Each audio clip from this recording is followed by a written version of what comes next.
9th 3 చదివినాయి 9th class B section 9th 10th మాది 83 82 83 84 ఆ టైంలో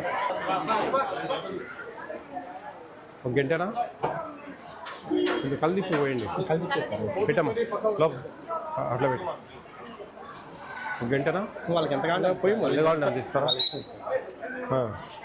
పెట్టి లోపల పెట్టి ఇంకొంచెం పైన ఇప్పుడు రిటైర్మెంట్ 22 నెలలు ఉందన్న. ఉన్నానా 22 నెలలు ఉందా నవంబర్ 27 నవంబర్. ఏం చేశారు వంట? చిత్రాన్నం ఈరోజు పులకమన్నం తిన్న వంట బాగానే చేస్తా ఉన్నారా? పిల్లలు అందరూ తింటా ఉన్నారా? తింటాను 100% తింటారా? 95 ఇప్పుడు రైస్ కూడా బాగున్నాయి కదా? బాగుంటాయి కాబట్టి బ్రహ్మాండంగా ఉంది, బాగా చేశారు. సోమవారం ఒక్కటి కొంత తక్కువ కూరగాయల కూర అంటే 2-3 రకాలు కలుపుతారు కదా? కలుపుతారు. కలిపినప్పుడు ఈ మామూలుగా మసాలాలు వేస్తారు కదా, అది కొంత లైక్ చేయరు పిల్లలు. అప్పుడు అప్పసం మనం ఉల్లగడ్డ కూర చేపిస్తే ఎట్లుంటుంది? కూరగాయలు అన్నీ లేకుండా ఓన్లీ ఉల్లగడ్డ కూర వేయండి. ఉల్లగడ్డ వేస్తాను. ఒకసారి ట్రైల్ చేయండి, కూరగాయల కూర కాకుండా. ఏం ప్రాబ్లం లేదు, మీకు ఎప్పుడు ఏం ప్రాబ్లం వచ్చి నాకు ఫోన్ చేయండి, ఎవరు వచ్చి అడిగినా నేను చెప్తా. కూరగాయల కూర కాకుండా ఓన్లీ ఉల్లగడ్డ కూర మనము వెజిటబుల్ బిర్యానీలకి చేసుకుంటాం చూడండి, అట్లా చేయండి. ఆడపోతుంది. మనకి ఎట్టా ఉల్లగడ్డ కూర ఆడలేదు, ఆడ ఉల్లగడ్డ కూర పెట్టండి. ఈ మామూలుగా కూరగాయల కూర అంటే క్యారెట్ అవి దోసకాయలు అన్ని కలిపి చేస్తారు, అది టేస్ట్ రాదు. ఇది కొంచెం ఏదన్నా అల్లం వెల్లుల్లి పేస్ట్ చేసి కొంచెం ఫ్రై లాగా చేసి ఉల్లగడ్డలు ఉడకబెట్టిన ఉల్లగడ్డలు టమాటాలు వేసి పులుసు లాగా చేసి పెడితే తింటారు. వీళ్ళు ఎంత తింటే వాళ్ళకి మేలు కదా వంటలకు కూడా. ఇప్పుడు దాదాపు ₹9.69 చేశారు కొత్త, ఇంకా ఇంప్లిమెంటేషన్ ఖాళీ అవుతుంది. అయిందంటే వాళ్ళకి చాలా డబ్బులు మిగులుతాయి, వీళ్ళకు ఇబ్బందే లేదు. గుడ్లు గవర్నమెంట్ ఇచ్చా, వాళ్ళకేం బాధ లేదు. గుడ్లు గవర్నమెంట్ ఇస్తా ఉంది, అది ఎంతన్నా కానీ లే, మనకు అనవసరం. వాళ్ళు వీళ్ళ మీద బర్డన్ పడకుండా మనకంతా గవర్నమెంట్ సప్లై చేస్తా ఉంది. వాళ్ళు ఎంత ఇచ్చుకుంటా ఉన్నారో ఏం పోతా ఉందో మనకు అనవసరం. గుడ్డు చిక్కీ ప్లస్ రాగి మాల్ట్ అనేది గవర్నమెంట్ సప్లై చేస్తుంది. రైస్, ఈ రైస్ బ్యాగులు అన్ని కరెక్ట్ దించుతా ఉన్నారా? ఈ 11 డబ్బులు ఇబ్బులు అడుగుతారా? లేదా? వాటర్ ప్లాంట్ అంతా బాగానే పనిచేస్తుంది. ఇప్పుడు రైస్ ఇక్కడ వంటకు ఎవరు ఇన్ఛార్జి అంటే ఐ మీన్ టీచర్స్ ఇస్తారు కదా, ఎంతమంది టీచర్స్? 6 మంది సబ్జెక్ట్ టీచర్స్ ఉంటారు డైలీ. ఈరోజు హిందీ టీచర్స్ ఉంటారు, సోమవారం తెలుగు టీచర్స్ ఉంటారు. హిందీ తక్కువ ఉన్నట్టు కూడా వేరే వాళ్ళని ఆల్టర్నేటివ్ చేస్తాను. ఇది రాంగ్ నా? రేపు మీకు నేను జీవో ఇప్పిస్తా, మీకు ఒక ఆర్డినెన్స్ ఇప్పిస్తా. మనం ఏంటంటే ఒక 2 టీచర్లు 6 రోజులు వాళ్ళే ఉండాలి, మళ్ళీ సోమవారం నెక్స్ట్ సోమవారం మళ్ళీ 2 6 రోజులు వాళ్ళే ఉండాలి, మళ్ళీ నెక్స్ట్ సోమవారం 6 రోజులు వాళ్ళే ఉండాలి. ఎందుకు చెప్తా ఉన్నానంటే మనం 7.5 ml ఆయిల్ ఇస్తాను ఒక స్టూడెంట్. ఇప్పుడు పప్పు అప్పుడు కొంచెం తక్కువ పడుతుంది, బిర్యానీ రైస్ చేసేటప్పుడు ఎక్కువ ఆయిల్ పడుతుంది. ఈ వారం రోజులు అయితేనే దాన్ని మేనేజ్ చేయగలరు. ఎప్పుడు ఎక్కువ ఎప్పుడు తక్కువ. నిన్న కిలో వాడాల్సింది మనము 750 గ్రాములే వాడినాము, ఆ 250 గ్రాములు బిర్యానీ అప్పుడు వాడండి అని చెప్పొచ్చు. అది మేజర్. ప్రతి జిల్లాలో మార్పిస్తున్నాను నేను. డిఓకి రేపు రాలే ఆయన, ఈరోజు మీటింగ్ ఉందని. రేపు మార్నింగ్ వస్తాడు, మైదుగురు పోతా ఉన్నా. ఆ మైదుగురు ఆయనతో చెప్పి నేను మొత్తం ఇప్పిస్తా. ఈ విధంగా 2 టీచర్లు ఎంఓ గారు, ఈ 2 టీచర్లు వారం అంతా ఉండాలి, నెక్స్ట్ 2 టీచర్లు వారం అంతా ఉండాలి. ప్లస్ ఇంకొకటి మేజర్గా ఏంటంటే వీళ్ళు పప్పున్నెప్పుడు మనకు ఇప్పుడు శుక్రవారం ఒకటి, శనివారము కందిపప్పు చారు కదా. ఇప్పుడు నేనేమంటున్నా 30 గ్రామ్స్ మనము దాల్ వాడాలి. ఇప్పుడు 500 మంది ఉన్నారు ఫర్ ఎగ్జాంపుల్, 500 మందికి 15 కిలోలు దాల్ వేయాలి. దాల్ నీళ్ళలో వేసేటప్పుడు ఖచ్చితంగా ఆ ఇన్ఛార్జ్ టీచర్ వచ్చి వాళ్ళ కళ్ళ ముందు వేపియాలి. వీళ్ళు పిల్లంపాల పోయి పిలుచుకురావడం కానీ, ఇది చాలా ఇంపార్టెంట్. 15 కేజీలు దాల్ పడదు, వేరు వీళ్ళు మనం వేయించుకోవాల్సిన బాధ్యత మంది. ఆ టీచర్ వచ్చి వాళ్ళ కళ్ళ ముందు నీళ్ళల్లో పడాలి, అర్థమైందా? ఖచ్చితంగా వాళ్ళ కళ్ళ ముందు నీళ్ళలో పడాలి, పడితేనే అది కరెక్ట్ డ్యాన్ జరుగుతుంది. It's a protein food. మనము వాళ్ళు 13 కేజీలు వేసినాం, 13 కేజీలు వేసినామంటే మనకు గ్యారంటీ ఏముంది? 12 కూడా వేసి 13 వేసినాం అనొచ్చు కదా. కాబట్టి కళ్ళ ముందు కరెక్ట్గా నీళ్ళల్లో దాల్ పడాలి. అది ప్లస్ ఈ ఆయిల్ విషయం.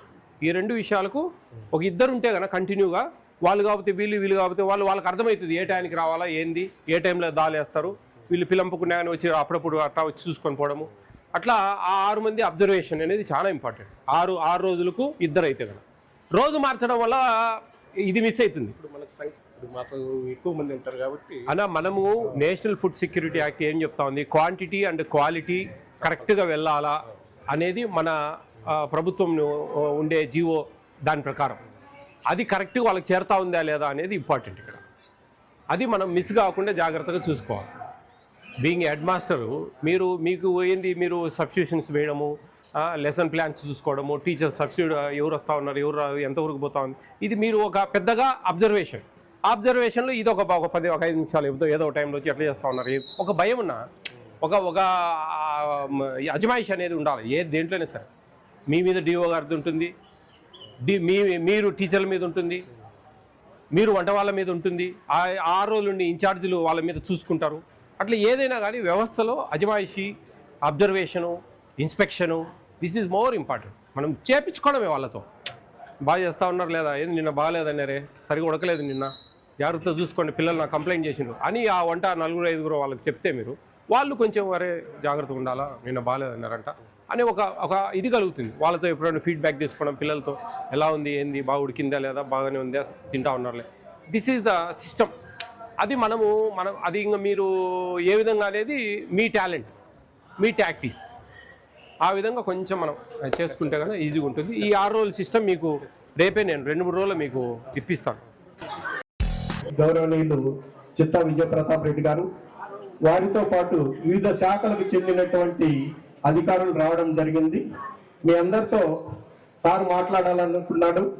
ఇంతకుముందు కూడా ఈ పాఠశాలలో పూర్వపు విద్యార్థి, మా తర్వాత చదివినారు కాబట్టి మీ అందరితో ఒకసారి పలకరించాలని కోరుకున్నాడు. కాబట్టి మాట్లాడవలసిందిగా సార్లు కోరుతున్నా. బాగున్నారా? అందరు తింటున్నారా? ఇక్కడ తిన్న వాళ్ళు ఎవరైనా ఉన్నారా? తినని వాళ్ళకు ఒక మాట చెప్తాను నేను. ఇక్కడ ఫోర్టిఫైడ్ కెన్నల్స్ అని చెప్పేసి 25 కేజీల బ్యాగ్లో 250 గ్రాములు కలుపుతాం. ఫోర్టిఫైడ్ కెన్నల్స్ అవి ఒక 5 mm లెంగ్త్, 2.5 mm వెడ్త్తో 250 గ్రాములు కలుపుతారు 25 కేజీల బ్యాగ్లో. అవి కడిగేటప్పుడు కొద్దిగా తేలినట్లుంటాయి. అవి రబ్బర్ బియ్యము, ప్లాస్టిక్ బియ్యం అనుకునే వాళ్ళు గతంలో. ఇప్పుడు అందరికీ అవగాహన వచ్చింది. సరికి నీళ్లు పోసి ఉడకబెడితేనే ఆ బియ్యం కరిగిపోతాయి అన్నమాట గంజిలో. ఆ విటమిన్స్ పోకుండా ఉంటాయి. Folic acid, vitamin B12, iron బియ్యం పొడితో తయారు చేస్తారు ఆ చిన్న పదార్థాన్ని. అవి మిక్స్ అయిపోతుంది గంజిలో. వాటి వల్ల మంచి విటమిన్స్ ఉపయోగాలు ఉన్నాయి. ఆ ఉపయోగాలు తెలుసుకుంటారా? గుర్తుపెట్టుకోండి, ఈ వర్డ్స్ చాలా ఇంపార్టెంట్. రేపు మీకు కాంపిటేటివ్ ఎగ్జామ్స్లో కూడా ఇవన్నీ వస్తాయి. Folic acid, vitamin B12, iron. Fortified రైస్లో ఏమేమి ఉంటాయి అని అడుగుతారు. అడిగినప్పుడు ఇది కరెక్ట్ ఆన్సర్ చూసుకోవాలి మీరు. ఓకేనా? ఏమేమి ఉపయోగాలు తెలుసుకుంటారా? బాగా స్ట్రైట్ కూర్చోండి అంతా. మీ బ్యాక్ బోన్ స్ట్రెంత్ ఆన్ అవుతుంది ఫోలిక్ యాసిడ్ వల్ల. ఓకే? మెమరీ పవర్ బాగా ఇంక్రీజ్ అవుతుంది. ఓకే? హిమోగ్లోబిన్ శాతం బాగా పెరుగుతుంది. నాడీ వ్యవస్థ బాగా పనిచేస్తుంది. పెద్దవాళ్ళకు మోకాళ్ళ నొప్పులు తగ్గుతాయి. గర్భిణీ స్త్రీలకు పిండం బాగా బలపడుతుంది. ఎందుకంటే స్టోర్ బియ్యంలో కూడా ఈ కలుపుతారు కాబట్టి. ఇక ఈ బియ్యం తింటే మీకు ఈ విటమిన్స్ అన్నీ చెందుతాయి. మీకు తెలియదు మీకు ఇవన్నీ వస్తున్నాయని. ప్రభుత్వము దాదాపు 5 సంవత్సరాల నుంచి ఈ ఫోర్టిఫైడ్ కెన్నల్స్ బియ్యంలో కలుపుతూ ఉంది. దానివల్ల మీకు ఎంతో చాప కింద నీరులా మీ ఆరోగ్యాన్ని కూడా కాపాడుతూ ఉంది. ఒక విటమిన్ టాబ్లెట్స్ ఇస్తే మనం సరిగా వాడం. ఒకరోజు వేసుకుంటాము, ఒకరోజు వేసుకోము, ఎట్లంటే అట్లుంటుంది. అదే అన్నంలో పెడితే మనం తెలియకుండానే మనం తిని మన ఆరోగ్యాన్ని మంచిగా ఉపయోగపెట్టుకుంటాం దాన్ని. అవునా? కాబట్టి ప్రతి ఒక్కరు ఇక్కడ తినండి. మీరు ఇక్కడ భోజనం చేయకుండా ఇంటికి పోయి తినొస్తామంటే, ఇంట్లో మామూలు స్టోర్ బియ్యం కాకుండా మామూలు బియ్యం చేశారనుకో, మీరు ఇక్కడ చదువులో వెనుకబడిపోతారు. మెమరీ పవర్ బాగా పెరుగుతుంది ఈ బియ్యం వల్ల. కాబట్టి ప్రతి ఒక్కరు ఇక్కడ తినాలా. మంచి బియ్యం ఇస్తూ ఉన్నారు. కూరలన్నీ చాలా బాగున్నాయి. సోమవారం కొంచెం కూరగాయల కూర కొద్దిగా సరిగా లేదని చెప్పేసి మీ హెడ్ మాస్టర్ గారు కొద్దిగా పిల్లలు సరిగా తినట్లేదు, ఇంట్రెస్ట్ చూపించట్లేదంటే కొంచెం ఆలూ కర్రీ చేపియండి. ఆ రోజు మన వెజిటబుల్ బిర్యానీ రైస్లో అట్లా చేసుకుంటాం చూసారు, ఆలూ కర్రీ, టమాటా ఆలూ వేసి చేస్తారు. ఆ విధంగా చేయమని చెప్పి రేపు మండే నుంచి ఆ విధంగా చేపిద్దాం. ఓకేనా? మీకు మంచి ఎడ్యుకేషన్ ఉంది ఇక్కడ. నేను ఇక్కడ 7th 8th 9th 3 క్లాసులు చదివాను. మాకు సుబ్బారెడ్డి సార్ అని, ఈ సారు హెడ్ మాస్టర్ పేరే. అప్పుడు కూడా మాకు హెడ్ మాస్టర్ ఉన్నారు ఆయన. ఇవే మా లాస్ట్ బయటకు గుర్తు నాకు 9th 7th 8th 9th class rooms ఇవి. అక్కడ అంతకుముందు లేదు, ఇప్పుడు తీసేశారు. పెంకులిళ్ళు ఉన్నాయి. అప్పుడు మాకు సాల్మన్ రాజ్ సార్ అని ఒక ఆయన ఇంగ్లీష్కి ఉండేవాడు, మంచి కొట్టేవాడు బాగా. ఒక ఇంటర్వ్యూలో కూడా చెప్పాను నేను సార్ గురించి, ఇట్లా మమ్మల్ని కొట్టేవాళ్ళు. ఆ సార్ని ఎప్పుడో పెద్దగా కొట్టాలనుకునే వాళ్ళం మేము, కానీ అది ఆ రోజు అట్లా ఆలోచించేవాళ్ళం. తర్వాత ఆయన కొట్టబట్టే అన్నో ఇన్ని 4 ముక్కలు సంపాదించుకున్నాం అని చెప్పేసి మళ్ళీ అనుకుంటుంటాం పిల్లలు. ఒక ఇంటర్వ్యూలో ఈ మధ్య ఒక ఇంటర్వ్యూలో కూడా చెప్పాను ఆ విషయం, పేరు చెప్పలేదు సార్ పేరు, మామూలు జనరల్గా చెప్పాను అనమాట. అట్లా మనకు టీచర్లను బాగా ప్రేమించండి, బాగా ఇష్టపడండి. వాళ్ళు చెప్పేటి మంచిగా మనకేంటంటే ఈ చైల్డిష్నెస్ అనేది ఆకతాయిగా ఉంటుంది. ఆ టీచర్లు ఇట్లా తిరిగితే గిలిగజ్జాలు పెట్టుకోవడము, నిక్ నేమ్స్ పెట్టడము, ఇవన్నీ గురువులు మనకు దైవంతో సమానం. ఇది వ్యాపారం కాదు. ఫర్ ఎగ్జాంపుల్ ఒక పెన్ను ఉంది, అంగడివాడు 5 రూపాయలు కొనుక్కొచ్చుకుంటాడు, 10 రూపాయలకు అమ్మేస్తాడు, 5 రూపాయలు జోలో పెట్టుకుంటాడు, అయిపోయింది చాప్టర్. కానీ విద్యా వ్యవస్థ అనేది అలాంటిది కాదు. మిమ్మల్ని తయారు చేయడం, మీ తెలివితేటలు పెంచడం, మీ విజ్ఞాన్ని పెంపొందించడం, మీకు ఇవన్నీ ఎంతో భవిష్యత్తులో ఉపయోగపడాలి. దాన్ని బేస్ చేసి మీరు రేపు రాబోయే కాలాలలో మంచి మంచి ఉద్యోగాలు, మంచి మంచి వ్యాపారాలు, మంచి మంచి ప్రైవేట్ సెక్టార్లలో ఉద్యోగాలు, ఇవన్నీ కూడా మీరు సాధించవచ్చు. ఈరోజు ప్రభుత్వ స్కూళ్ళలో ఇంత స్ట్రెంగ్త్ ఉందంటే ఇక్కడ ఉండే టీచర్లు ఎంత నైపుణ్యం ఉందో ఒక్కసారి ఆలోచించండి. మంచి మంచి మార్కులు వస్తూ ఉన్నాయి. టీచర్లు అందరూ కూడా గొప్పగా మిమ్మల్ని కంటికి రెప్పలా వాళ్ళు కాపాడుకుంటా ఉన్నారు. మీరు మంచి మార్కులు సాధించారంటే ఆ స్కూల్కు, ఆ టీచర్లకు ఒక గొప్ప పేరు వస్తుంది. అందరూ అంటూ ఉంటారు బయట చాలామంది, టీచర్లకు పని తక్కువ, జీతం ఎక్కువ, 223 రోజుల సంవత్సరానికి 365 రోజులు అని. కానీ టీచర్కు ఉన్న శ్రమ ఎవరికి ఉండదు. ఈ ప్రపంచంలో నాకు తెలిసి, ఎందుకంటే మా అమ్మ నాన్న ఇద్దరు టీచర్లు, నాకు బాగా తెలుసు ఆ విషయాలు. ఎప్పుడు నిలబడి టీచింగ్ చేయాలా, మీరు చేసి అల్లరి, మీరు గట్టిగా అరవాలా, గొంతు నొప్పులు వస్తాయి, బీపీలు వస్తాయి, షుగర్లు వస్తాయి, ఆ చాక్ పీస్ పిండి పీల్చుకోవాలి, ఇవన్నీ చాలా ఫ్యాన్ కింద కూర్చొని చేసే ఉద్యోగం కాదు అది. ఆ శ్రమను గుర్తించాలి ప్రతి ఒక్కరు. అందుకు ఉపాధ్యాయులను మనం ఇష్టపడాలా, ప్రేమించాలా, గౌరవించాలా, వాళ్ళతో ప్రేమగా ఆప్యాయంగా ఉండాలా, వాళ్ళు చెప్పింది వినాలా.